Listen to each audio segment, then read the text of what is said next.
Virtual RC Racing, the Inside Story. Episode 12, VRC version 3.5 Distribution and Promotional Efforts. My name is Peter Barefoots. When version 3 was released, we started our promotional efforts to let the RC world know about this new exciting RC racing sim, Virtual RC Racing. One of the first things I had to come up with was a good slogan for VRC. How about, "Don't wait for the weekend"? A simple and straightforward slogan. But what did I want to get across? RC racers practice their hobby mainly in the weekends, and usually don't get much more than an hour or so of real track time. Add to that probably an hour or two driving to and from the track, and 3 to 10 hours of preparation to be ready for a practice session or a race event. And add to this the considerable expenses for tires, fuel, batteries, bodies, and parts. You end up with a very time-consuming and expensive hobby. That's no news. It has been like this since the beginning of RC racing. I have been there, done it myself, be it a very long time ago, but this hasn't changed. To get good at RC racing, you simply need to invest a huge amount of time and have deep pockets. However, the RC hobby is so challenging and addictive that tens of thousands of racers head to racetracks all over the world every weekend, meet their friends, race their cars, and are having a great time. And as the slogan says, practice makes perfect, right? So the more you practice, the more you race, the better you get. The whole idea behind virtual RC racing was to offer unlimited practice and race time, any time of the week, and at minimal cost. And of course, all the time spent on VRC is net track time, no traveling time, no preparation time, and no cost for spares. But the virtual RC experience had to be close enough to the real thing so that racers would really benefit of this track time to develop their RC skills and improve their racing fitness at minimum cost and time. After all, this hobby or sport is not easy to get into, let alone that racing your car is very stressful as you are watching the whole race unfold in front of you while having to control your car. With the release of VRC v3.5, we had made a great start to achieve this objective. VRC was getting serious and we needed distributors. I had established a successful relationship with Kyosho, but I also needed to find another important partner to distribute the generic version of VRC.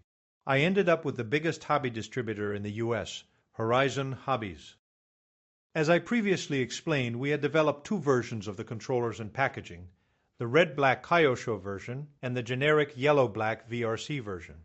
Content-wise, they were the same, and of course they shared the same infrastructure, i.e. the same servers and software and internet portal. As Horizon Hobbies already had their own proprietary flight simulator, Virtual RC Racing was a great addition to their sim product line, and through them we were able to sell to many hobby shops in the US, Canada, and beyond. The yellow-black VRC version was also offered to hobby shops in Europe and the rest of the world. The CD-ROMs, with a complete installation package, had unique key codes which had to be registered on the VRC website to activate your account and the game. We also started to sell the VRC 3 USB adapters directly to hobby shops as there was a good demand for it. E-commerce had only just started, so selling directly from the VRC website was the obvious thing to do. However, payments required a credit card, but most customers were not able to make credit card payments. And in certain countries it was even impossible. Therefore, we came up with a concept for dealers to sell just key codes to their customers, who could then pay cash. I had developed a special VRC dealer app to make this possible at all. Let me explain how this worked. Basically, dealers had to create an online account with VRC and make a deposit in that account. The dealer could then create a purchase in that account, print a voucher with the exclusive key code for their customer, which the customer could then register on the VRC website. The VRC deposit account was charged at dealer price level. In principle, a very straightforward and attractive system, which enabled dealers to sell the VRC game and make a decent dealer profit with minimal investment and risk. Some dealers understood that it was a simple and safe way to make a nice profit on VRC licenses, but the majority of dealers didn't, however much I tried to explain it with simple schemes like the one below. I thought it was a great and innovative system, but unfortunately it failed. As so often I have to place this in the all-important time perspective, e-commerce was not as common in 2007 as it is today. And what if we could show VRC to RC hobbyists who visit their hobby shop? Wouldn't it be great to have a console where you could simply try out VRC? How attractive would it be for a hobby shop to entertain its customers by offering this in his shop? In 2004, we had already developed a demo console which could be used on trade shows by Kyosho and ourselves. These consoles had a ridged aluminum tube frame and were designed to hold a so-called small form factor PC equipped with a state-of-the-art graphics or video card and a sound card. A 1024 by 768 pixel flat screen monitor and two small speakers completed the set. However, this console was way too expensive to offer to hobby shops. Therefore, we developed a new console which was cheaper to manufacture and to ship and very easy to assemble. Tony, what would I have been without him, had designed a completely new VRC demo console. It consisted of two side panels made of 18mm MDF sheet material printed in either Kyosho or in VRC colors, and steel shelves for the PC and the monitor. Again, I had approached Thunder Tiger to manufacture these consoles and package them. The prototypes looked awesome. We had an initial batch produced, but much to my surprise and disappointment, there was not enough interest from our dealers, so this project was abandoned. It's not the first time that one of my great ideas was not embraced by dealers. Maybe I simply don't have retailer blood. I started writing monthly columns and offered these to RC magazines, websites, and RC communities.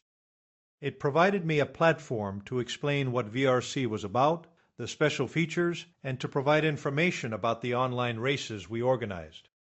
Many of our media partners were non-English, but they were eager to translate my columns in their own language, even Chinese. It was a very effective way of communicating with RC racers from all over the world and trying to get them interested in VRC. As you probably can imagine, RC magazine advertising is very expensive, and circulation information is often very doubtful, as are the effects of the ads. And in those days, there was no Facebook or YouTube advertising yet. I had absolutely no budget available to do worldwide campaigns, so I focused our ads on a few English-speaking magazines, Radio Car Action in the US and Radio Race Car from the UK. Occasionally, we advertised in specific markets like Germany and France. With the ever-increasing popularity of Internet, we also started doing banner ads on major RC community websites. Looking back at VRC version 3, where we came from and what we had achieved, well, we started in 2000 at zero as a promotional project for Serpent and no real business plan. It was just an expensive dream, I guess, and I knew what I wanted to achieve, but no idea what it would take to get there. 5 years later, we ended up with a member base of well over 200,000 VRC members. But how sustainable was the v3.5 platform?